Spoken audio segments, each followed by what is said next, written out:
রিকশাওয়ালার উপরে জুলুম করে, অন্যায়ভাবে রিকশাওয়ালার গায়ে হাত দেয়, অথবা সিএনজি চালকের সঙ্গে অন্যায়ভাবে হাত দেয়, অথবা বাস ড্রাইভারের সঙ্গে অন্যায়ভাবে কথা বলে, অথবা নিজের পাড়া প্রতিবেশীর সঙ্গে অন্যায়ভাবে আচরণ করে, আল্লাহ রাসূল সাল্লাল্লাহু আলাইহি ওয়াসাল্লাম বলেন, যেই বান্দাটা মানুষকে ক্ষমা করতে জানে না, ওই বান্দাটা আল্লাহর ক্ষমা আশা করে এটা বোকামি ছাড়া অন্য কোনো কিছু না। আমাদের যেমন রাগ আছে, আমার মাওলার রাগ আছে না নাই? আছে। আমাদের সবার রাগ আছে। আমরা রাগের কারণে একজন আরেকজনকে আঘাত দেই, একজন আরেকজনকে কষ্ট দেই। আমার আল্লাহর তেমন রাগ। আল্লাহ পাক রব্বুল আলামিন বলেন, আমার রহমান রহিম নাম তুমি শুনলা, মাগার আমার আরেক নাম আছে কাহার। আমি আল্লাহ যখন রাগ করব বান্দা, তোমার কোনো বলানোর জায়গা নাই। যার কারণে দুনিয়ার জমিনে আমরা মানুষকে ক্ষমা করতে পারি না। এই কারণে আল্লাহ পাক রব্বুল আলামিন আমাদেরকে ক্ষমা করেন না। আর আল্লাহ যখন রাগ হয়ে যায়, তখন মালিক দুনিয়ার জমিনে বান্দার উপর একটার পর একটা গজব দেয়, ভূমিকম্প দেয়, করোনা ভাইরাস দেয়, ঠিক কিনা? ঠিক। আমাদের পাপের ফসল আল্লাহ পাক রব্বুল আলামিন আমাদের উপরেই দিতেছেন। এই কারণে আল্লাহ পাক রব্বুল আলামিন বলে, মানুষকে ক্ষমা করো। কারণ কেউ যদি আমি আল্লাহ পাক রব্বুল আলামিনের রহম চায়, আল্লাহ রাসূল সাল্লাল্লাহু আলাইহি ওয়াসাল্লাম বলেন, কোন মানুষ যদি কোন মানুষকে ক্ষমা না করে, আল্লাহ পাক কিয়ামতের ময়দানে ওই বান্দার উপরে রহম করেন না, ক্ষমা করেন না। এই কারণে কেউ যদি আপনার সঙ্গে খারাপ ব্যবহার করে, আপনি বলবেন, আমি আল্লাহর জন্য তোমাকে মাফ করে দিলাম। যেমন নাকি হাবিল কাবিল মারামারি লাগছে, দুই ভাই, তাদের কিন্তু রক্ত আছে, চামড়া আছে, গোশত আছে, যার গোশত রক্ত মাংস আছে, তার শরীরে রাগ আছে না নাই? আছে। কেউ নিজেকে কন্ট্রোল করতে পারে, কেউ কন্ট্রোল করতে পারে না। কাবিল যখন হাবিলকে হত্যা করতে যায়, মার দিতে যায়, একজন আরেকজনের প্রতি বশীভূত, রাগের বশীভূত হয়ে মারতে যায়। হাবিল ডাক দিয়ে বলো, আমার ভাই, তুমি আমাকে মারার জন্য হাত বাড়াইছো, কিন্তু আমি তোমাকে কিচ্ছু বলবো না। লা ইম্মাসাত্তা ইলাইয়া ইয়াদাকা লিতাকতুলানি মা আনা বিবাসিতি ইয়াদিয়া ইলাইকা লিআকতুলাক ইন্নী আখাফুল্লাহ রাব্বাল আলামিন। হাবিল আর কাবিলের ভিতরে মারামারি লেগে গেল। হাবিল ডাক দিয়া বলে, আমি তোমাকে কিচ্ছু বলবো না, তুমি আমাকে যাই বলো আমি চুপচাপ। কেন? তোমার গায়ে শক্তি আছে, আমার গায়ে শক্তি, তোমার হাতে জোর আছে, আমার হাতেও জোর, তোমার মাথায় রাগ আছে, আমার মাথায় রাগ আছে, কিন্তু আমি কিচ্ছু বলবো না। কেন? তুমি আমাকে মারবা, আমি হব মাজলুম, তুমি হবা জালেম। দুনিয়ার জমিনে কতগুলা মানুষের দোয়া আল্লাহ পাক রব্বুল আলামিন সরাসরি কবুল করে নেয়। এর ভিতরে এক প্রকার দল হলো মাজলুমের দোয়া। আর আল্লাহর দয়ার মাঝখানে কোনো পর্দা থাকে না। সুবহানাল্লাহ। মাজলুম যখন মাজলুম হয়, ওই মুহূর্তে যাই দোয়া করে আল্লাহ পাক রব্বুল আলামিন কবুল করে নেন। মাজলুম যদি আসমানের দিকে ডাক দিয়া বলে, আল্লাহ, আমি মাজলুম হয়ে গেলাম, আমি তোমার কাছে পানা চাই, আমি তোমার কাছে বিচার দিলাম। আল্লাহ বলে, ওই মাজলুমটা যখন দোয়া করে, আমি আল্লাহ পাক রব্বুল আলামিনের আরশ কেঁপে যায়। যার কারণে আমি আল্লাহ বান্দারে মাফ করে দেই, বান্দার সকল দোয়াগুলো আমি আল্লাহ কবুল করে নেই। হাবিল ডাক দিয়া বলে, তুমি আমাকে মারবা, কিন্তু আমি কিচ্ছু বলবো না, কারণ আমি দেখব তুমি আমাকে হত্যা করার পর হত্যার বোঝা মাথায় নিয়ে কিভাবে তুমি আল্লাহর জান্নাত পর্যন্ত যাও। কিন্তু আমাকে তো হত্যা করবা, আল্লাহ পাক রব্বুল আলামিনকে ভয় করে আমি তোমার গায়ে হাত তুলবো না, এর বিনিময়ে আমার আল্লাহ আমাকে জান্নাত দিয়ে দিবে। ভাইরা আমার, আল্লাহ পাক রব্বুল আলামিনের এই বান্দা কিচ্ছু বলেন না। এই কারণে রাসূল করিম সাল্লাল্লাহু আলাইহি ওয়াসাল্লাম বলেন, এমন একটা জামানা আসবে যে কাউকে হত্যা করবে, হত্যাকারীও জাহান্নামী, আর যে হত্যা হয়েছে সেও জাহান্নামী হবে। সাহাবা کرام ডাক দিয়ে বলে, ইয়া রাসূলুল্লাহ, যেই ব্যক্তিটা মারবে সেও জাহান্নামে যাবে, যেই ব্যক্তিটা মরবে সেও জাহান্নামে যাবে। রাসূল, কেন? আল্লাহর হাবিব ডাক দিয়া বলেন, কারণ হলো তারা উভয় যখন মারামারি লাগলো, ঝগড়া লাগলো, তাদের দুজনের মাথার ভিতরে একটা চিন্তা ছিল যে আমি তারে হত্যা করব। যে ব্যক্তি হত্যা করেছে তারও চিন্তা ছিল আমি তারে হত্যা করব, যে মরেছে সেও চিন্তা করছে আমি তারে হত্যা করব। এই যে হত্যার মন মানসিকতা নিয়ে দুজন দুজনের সঙ্গে মারামারি লাগলো, রাসূল বলেন হয়তো কোনো খেলায় একজন জিতবে আর একজন হারবে, কিন্তু উভয়ের ভিতরে জিতার মন মানসিকতা থাকে না। যার কারণে এই মারার মন মানসিকতার কারণে যে মরল সেও জাহান্নামী, যে মারলো সেও জাহান্নামী।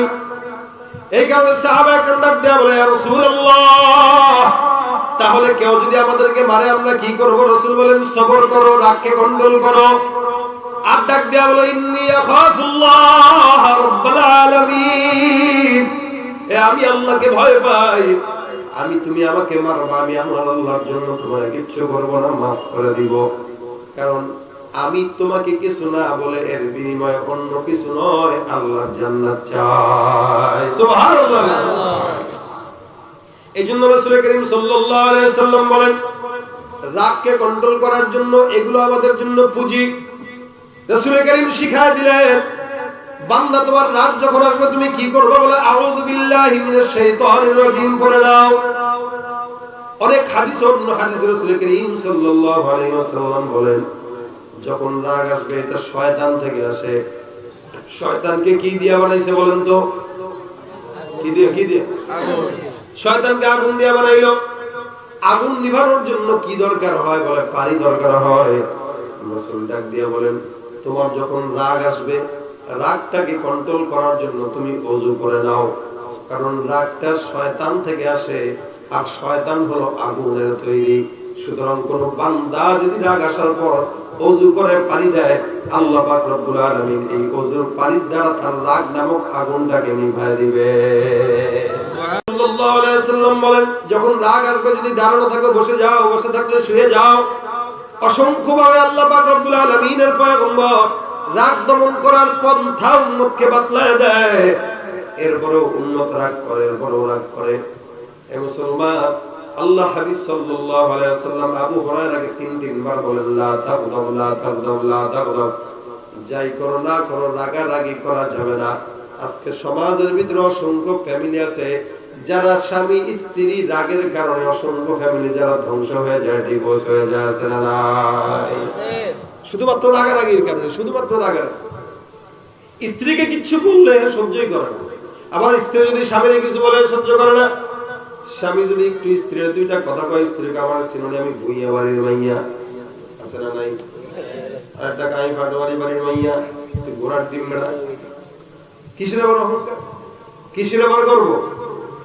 আমি অমুক, স্বামীকে আমি অমুক, আমি অমুক, স্বামীকে আমি চেয়ারম্যান, সারা দুনিয়ার মানুষ আমার দাম দেয়, তুমি আমাকে দুধ চেয়ারম্যানের দাম আসেনি আমার ঘরে। স্ত্রী দামই দিতে চায় না। এই রাগারাগি অসংখ্য ফ্যামিলির ভিতরে 100-এর ভিতরে 70-60% ফ্যামিলি যদি ভাঙে এই রাগারাগির কারণে ভাঙে। বলে না আমার সাথে বরাবরই নাই। তাহলে কেন? রাগ বেশি, আমার দামই দেয় না। স্ত্রী হলো স্বামীর রাগ, স্বামী হলো স্ত্রীর রাগ। এই শুধুমাত্র রাগের কারণে। এই জন্য ট্রাকের পিছনে লেখা দেখবেন রেগে গেলেন তো হেরে গেলেন। আর যে রাগ করে কিন্তু কন্ট্রোল করতে পারে ও সব জায়গায় জিতে যায়।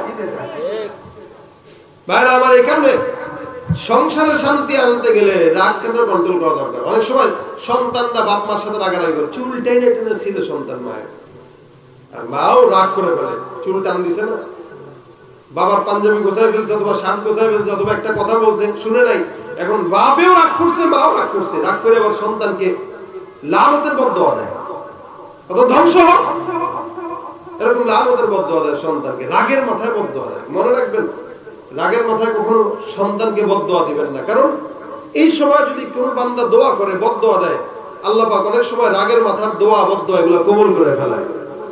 এজন্য রাগ উঠছে বিবিরে বদদোয়া দিয়েন না, সন্তানকে বদদোয়া দিয়েন না। কারণ আপনার সন্তানকে আপনি যদি বলেন তোর ধ্বংস হোক, সন্তানের ধ্বংস মানে তো আমারই ধ্বংস, ঠিক না? সন্তানের রাগ উঠলে এরে ভালো দোয়া করবেন। আমি আমার সন্তানকে যদি দেখি দুষ্টামি বেশি করে, আর একটা বাচ্চা মানুষ তো দুষ্টামি করবে, ঠিক না? বাচ্চা যদি দুষ্টামি না করলো, বাচ্চা কেন, কত বড়ই হয়ে যায়। বাচ্চার সৌন্দর্যই হলো বাচ্চা দুষ্টামি করবে। আমার বাচ্চা যদি আমার সাথে বেশি দুষ্টামি করে অথবা কথা না শুনে অথবা দৌড়াদৌড়ি বেশি করে, আমি রাগ উঠলে বলি আল্লাহ আমি এটার অলি বানাও, অলি বানাও। রাগে কি বলি? অলি বানাও।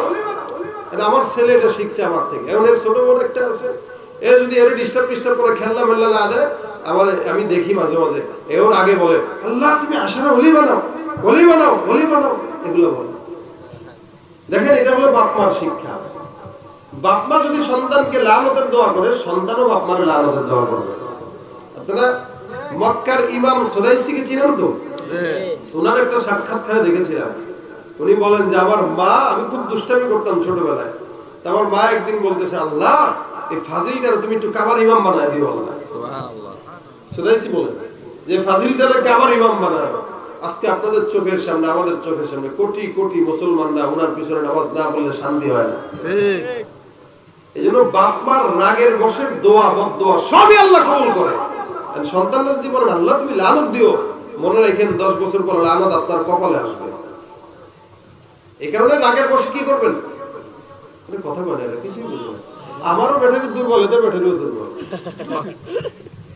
উভয় দুর্বল একসাথে হইলে আর চলে না। আমার ঠেকা উঠছে না আপনার করে চিল্লায় চিল্লায় কথা বলানো। এই জন্য রাসূল বলেন রাগ যখন আসবে তখন পানি দিয়া ওযু করো, রাগ ঠান্ডা।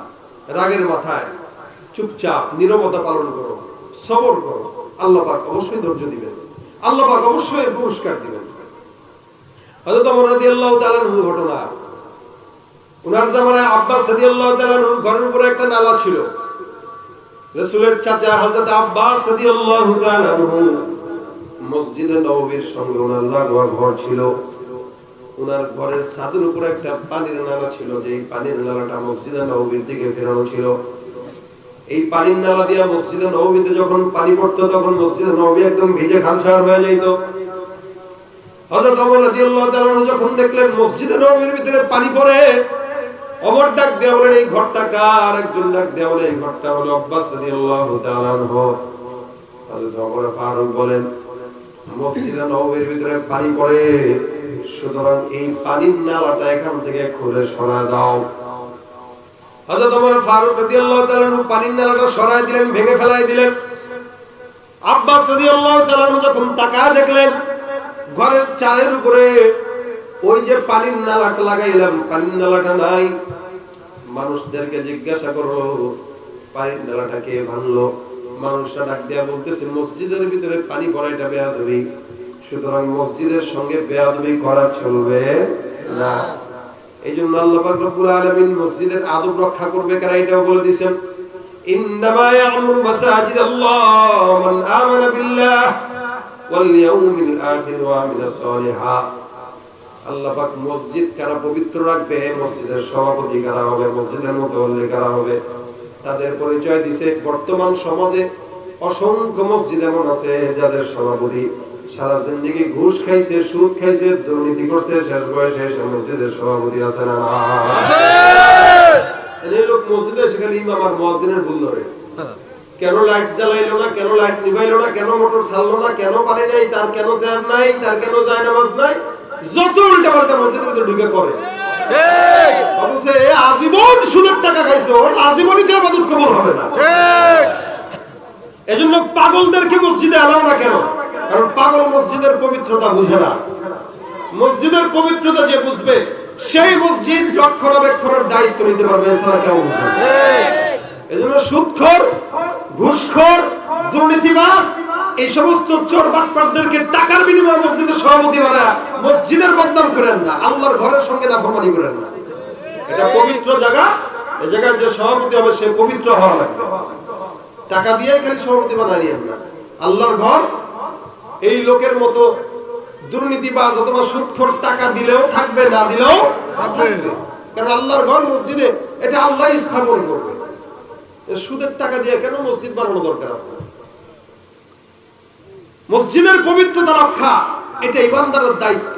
এজন্য ওমর বলেন এই ঘরের থেকে পানি যেহেতু এখানে পড়ে, সুতরাং এই নালা থাকবে না, এটা ভেঙে দাও। পানির পাইপ, আমাদের বাসার ছাদ লাগাই না আমরা, ছাদের পাইপ লাগাই, তো এটা পরে অনেক সময় পাশের বাড়ির মানুষ চিল্লায় যায় আপনার পানির পাইপ আমার বাড়ির দিকে দিচ্ছেন কেন, ওদিকে ফিরান।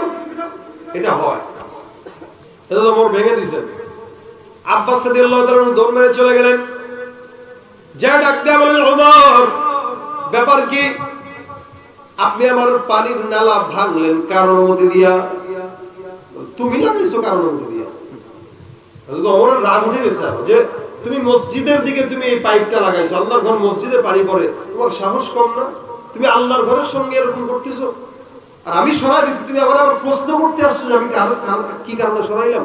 হ্যাঁ, তোমার রাগ উঠছে। দেখেন এই রাগটা কেন উঠছে? দ্বীনের কারণে। কি কারণে বলেন? দ্বীনের কারণে। কারণ মসজিদের অপবিত্রতা হইতেছে, এটা রাগ উঠাটাই স্বাভাবিক। এখানে ওমরের কোনো স্বার্থ নাই। হযরত আব্বাস ডাক দিয়া বলেন, ওমর আপনি কি জানেন আমিরুল মুমিনিন, এই পানির পাইপটা আমি কার অনুমতি দিয়ে লাগাইছি? বলে কার অনুমতি না? কে বলছে আপনারা লাগাইতে? স্বয়ং রাসূল করিম সাল্লাল্লাহু আলাইহি ওয়াসাল্লাম অনুমতি দিয়ে এই পানির পাইপটা আমাকে লাগাই দিয়েছে। সুবহানাল্লাহ। যে ওমর এতক্ষণ গরম ছিলেন, চরম গরম, রাসূল করিম সাল্লাল্লাহু আলাইহি ওয়াসাল্লামের কথা শোনার সাথে সাথে ওমর নরম হয়ে গেছে, রাগ যেন পানি হয়ে গেছে। বলে কেন? ওমর বলতেছেন, কি বললেন আপনি? এটা রাসূল লাগাইছে, আল্লাহর হাবিব অনুমতি দিয়েছে। বলে হ্যাঁ। চলেন। বলে কোথায়? মসজিদের দিকে। আপনি আবার চলেন মসজিদের দিকে। কেন? বলে কেন কেন? বলে যে এই পানির পাইপটা পয়গম্বর মুহাম্মদুর রাসূলুল্লাহ সাল্লাল্লাহু আলাইহি ওয়াসাল্লামের আদেশ ক্রমে লাগানো হয়ে গেছে। ওই পানির পাইপটা সরানোর মতো সাহস আমি ওমরের হতে পারে না, যেহেতু আমি পানির পাইপটা সরাই দিয়েছিলাম মসজিদের পবিত্রতার জন্য। সুতরাং ওই পানির পাইপটা আবার আপনি ওই জায়গায় ঠিক মতো লাগাই দিবেন, তবে একটা শর্ত। বলে শর্তটা কি? বলে আমি ওমর রুকুতে যাব, রুকুতে আমি যখন উপর হয়ে দাঁড়াবো, আপনি আমার পিঠের উপরে সুন্দর করে দাঁড়ায় তারপরে আপনার ঘরের ছাদে পাইপটা লাগায় দিবেন। হযরত আব্বাস বলেন, না না, এটা কি বলেন আমিরুল মুমিনিন, আপনার মতো লোকের পিঠের উপরে আমি দাঁড়াবো? হযরত ওমর ডাক দিয়া বলেন, যেই লোকটা রাসূল করিম সাল্লাল্লাহু আলাইহি ওয়াসাল্লামের আদেশকৃত পানির নালা ভাঙতে পারে, আমি ওমরের জন্য শাস্তি স্বরূপ এটাই আমার শাস্তি, দয়া করে না করবেন না। আমার পিঠের উপরে দাঁড়িয়ে দাঁড়িয়ে আপনি আবার আপনার পানির পাইপটা আপনার ঘরের উপরে লাগায় দেন। সুবহানাল্লাহ। আজ পর্যন্ত মসজিদে নববীতে ওই জিনিসটা আছে, পানির নালাটা এখনো পর্যন্ত দেখা যায়। ঐতিহাসিক বিজ্ঞান মানুষকে স্মরণ করা দেওয়ার জন্য সেই পানির নালাটা এখনো সরান নাই।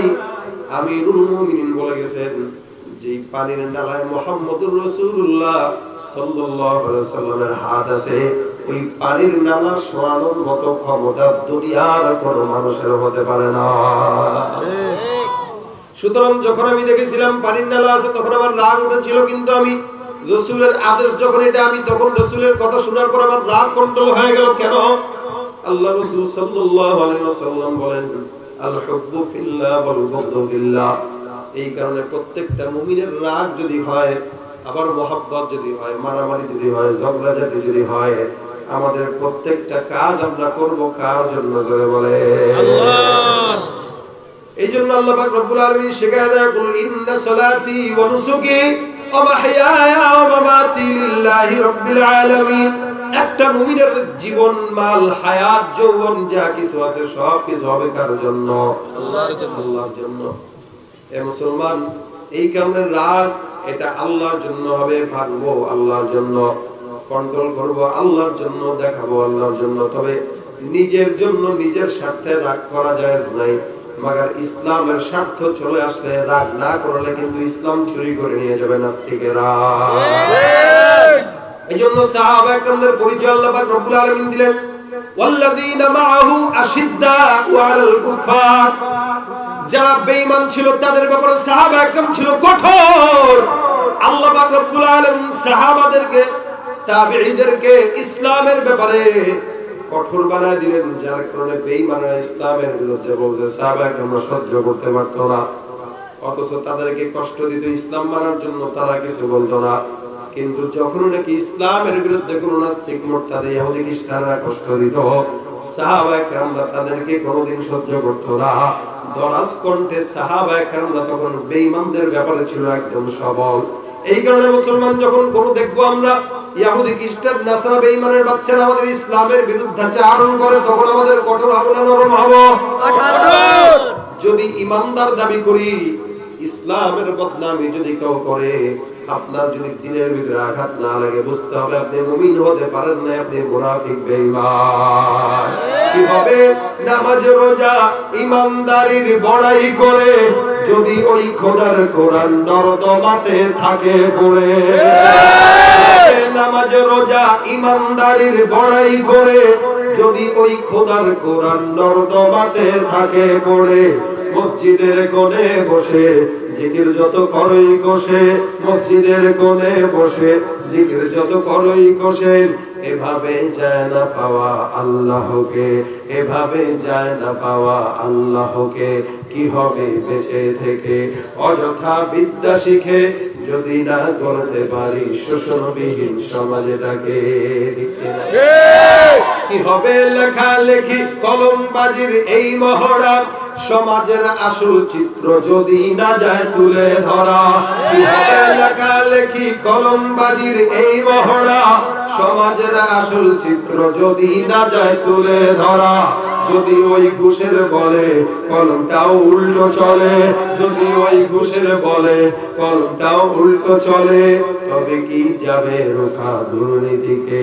কি হবে বেঁচে থেকে অযথা বিদ্যা শিখে যদি না করতে পারি শোষণবিহীন সমাজটাকে? ঠিক কি না? এজন্য ঈমান যদি থাকে, কেউ যদি ঈমানের বিরুদ্ধে বলে রাগ আসবে না? আসবে না? আসবে। তখন ওই রাগ আনা আমাদের ঈমানি কর্তব্য। ওই রাগ তখন সওয়াব হয়ে যায়। আর রাগ যদি হয় নিজের জন্য, যে আমার সঙ্গে করছে, তাহলে ওই রাগটা হবে নিজস্ব উদ্যোগে, নিজের কারণে। ওই রাগ যদি কন্ট্রোল করে মানুষকে ক্ষমা করতে পারেন, আল্লাহ পাক ও আশা করি আপনাকে ক্ষমা করে দিবেন। সুবহানাল্লাহ। কারণ আমি যদি কাউকে ক্ষমা করতে না পারি, আমি কেমনে বিশ্বাস করি যে আল্লাহ আমাকে ক্ষমা করবে? আর আমি আল্লাহর কাছে চাই, প্রত্যেকদিন আমি আল্লাহর কাছে চাই এই আশায় যে আল্লাহ তুমি আমাকে ক্ষমা করো, অথচ আমি মানুষকে ক্ষমা করতে জানি না। তা কিভাবে আল্লাহ আমাকে ক্ষমা করবে বলেন? এই কারণে ভাইরা আমার, মানুষকে ক্ষমা করতে জানা এটা নবীদের গুণ।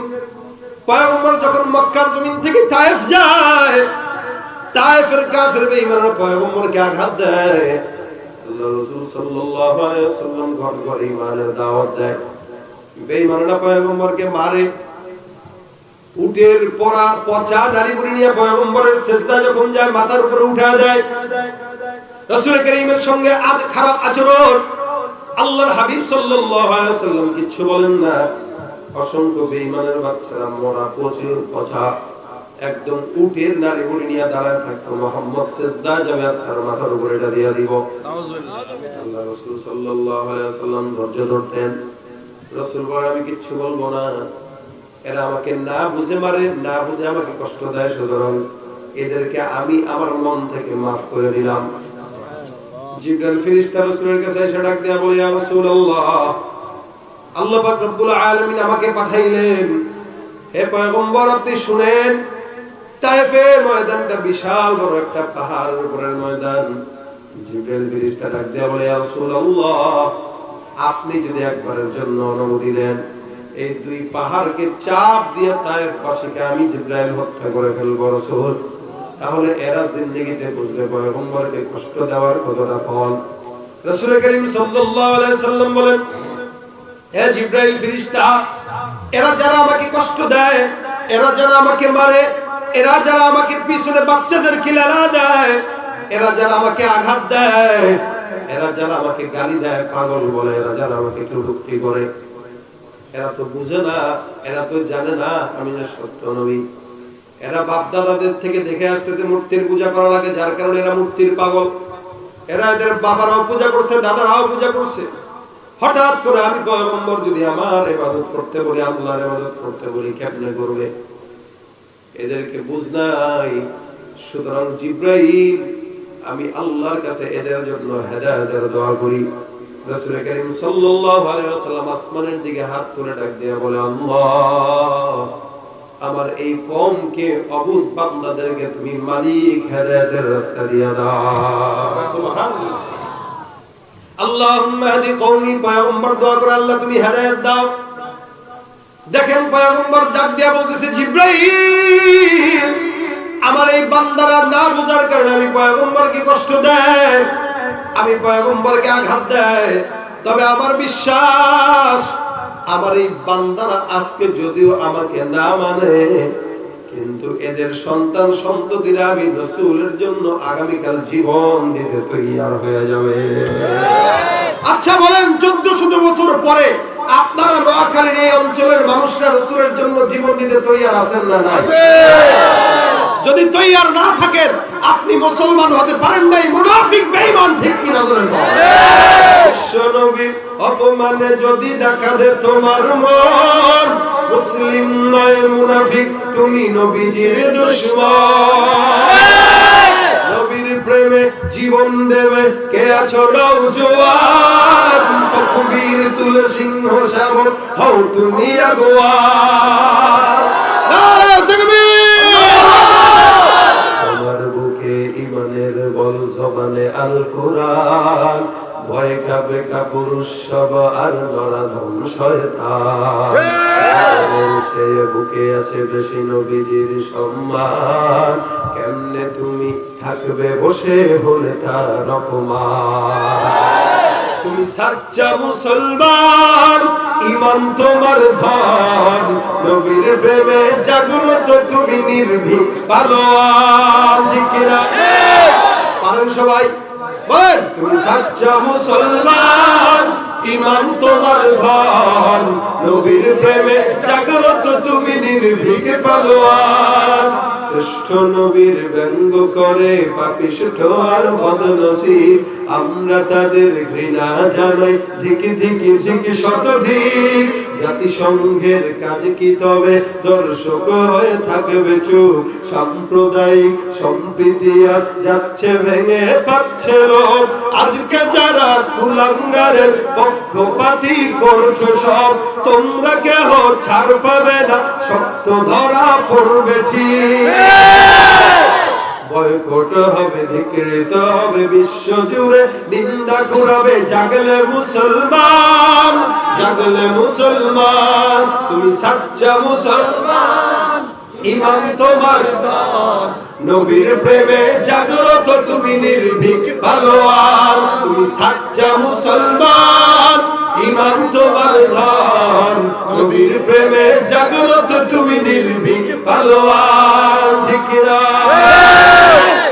রাসূল করিম সাল্লাল্লাহু আলাইহি ওয়াসাল্লামের সঙ্গে যারা গাদ্দারি করে তারা ছাড় পায় নাকি? হ্যাঁ, ১.৫ বছর আগের কথা আমরা দেখেছি। ফ্রান্সে আমার পয়গম্বরের কটূক্তি করলো যে শয়তান, সারা বিশ্বের কোটি মানুষের হৃদয়ে আগুন দিয়েছিল সে। আল্লাহ পাক বলেন মা কানা রাব্বুকা নাসিয়া, আমি ছাড় দেই মাগার ছেড়ে দেই না।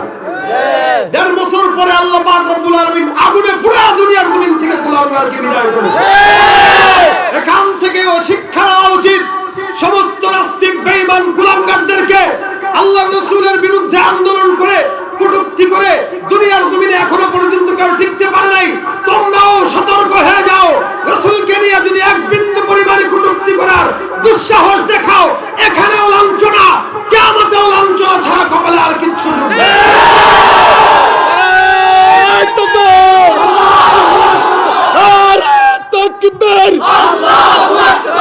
ইসলামের শত্রুরা হুঁশিয়ার সাবধান, হুঁশিয়ার সাবধান।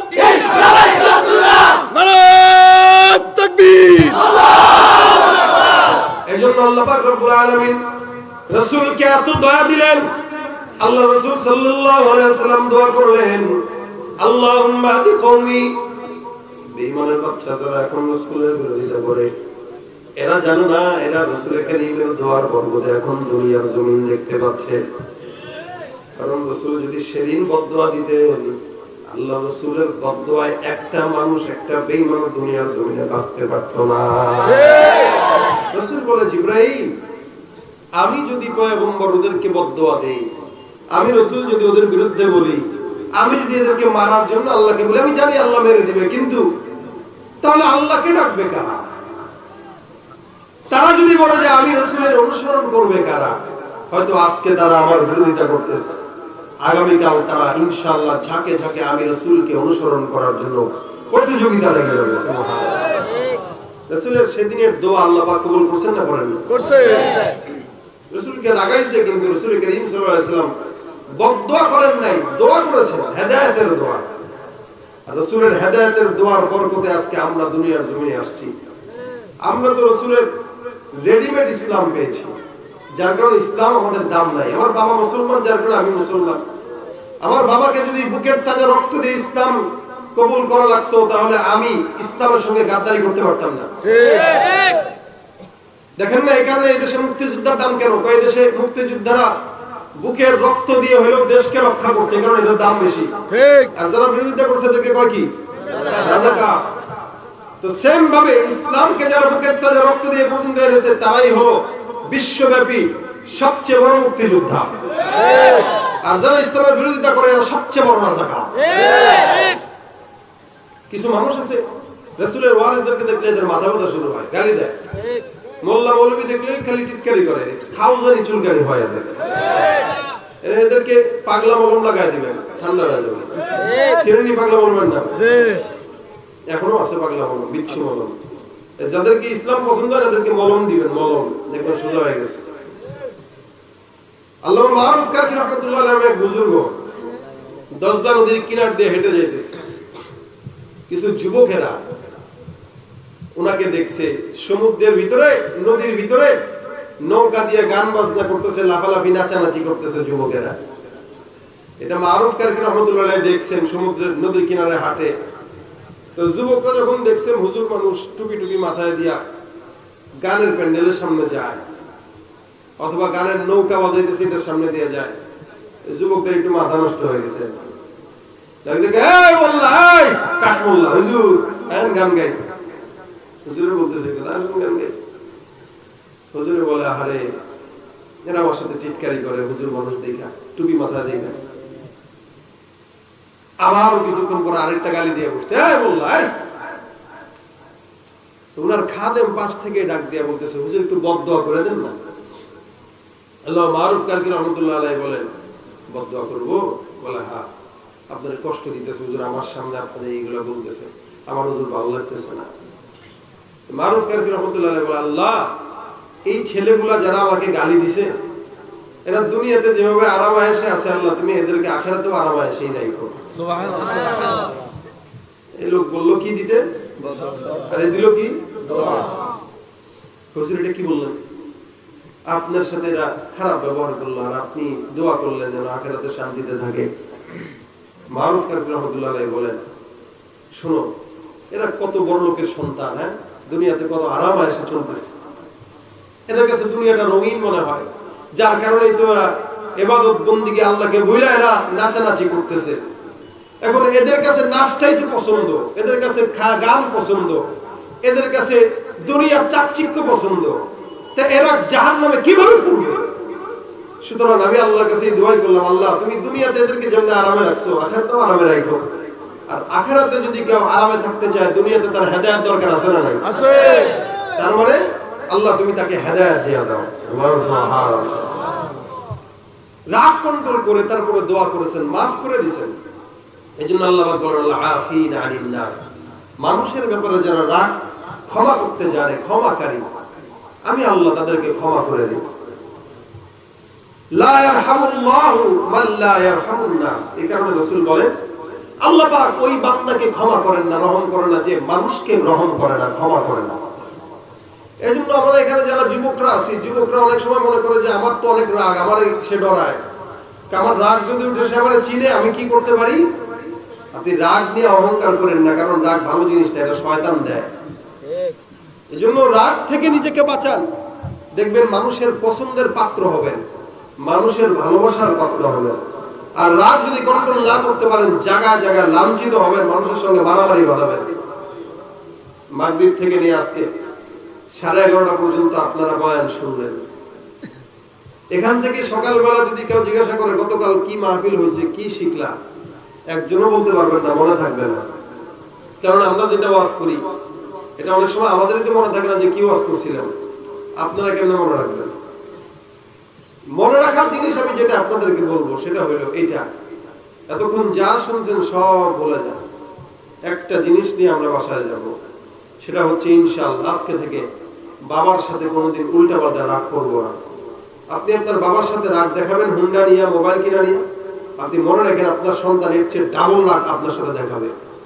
আপনি যদি সেটা সহ্য করার ক্ষমতা থাকে তাহলে আপনি আপনার বাবার সাথে করেন, আর যদি না থাকে তাহলে আপনি এখন থেকে আপনার বাবাকে কষ্ট দিয়েন না, বাবাকে উত্তম ব্যবহার করেন। এই জন্য এখান থেকে এই জিনিসটা নিয়ে যাবো, লা তাগদাব, আমরা রাগ করবো না, রাগ কন্ট্রোল করবো। রেগে গেলেন তো হেরে গেলেন, আর যদি না রাগি তাহলে জিতে যাবো। যুবকরা অল্প বয়স, 10-15 বছর বয়স, আমার যে ছোট ভাইরা আছে এখানে, এদের রাগ আবার একটু বেশি।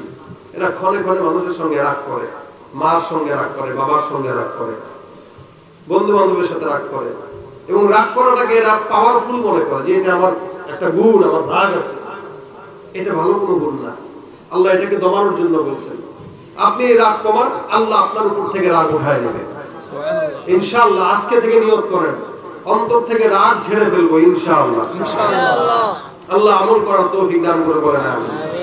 এই যে আপনাদের আজকে মাহফিল কেরাতুল কোরআন মহিলা মাদ্রাসা, এই মহিলা মাদ্রাসার মাহফিলটা আপনারা শুনলেন। এই পর্যন্ত মাদ্রাসার কমিটিরা আপনাদেরকে দাওয়াত দিয়েছেন ব্যাপক খরচ করে, আপনারা দ্বীনের পথে আসলেন, বসলেন, তারা সওয়াব পাবে না?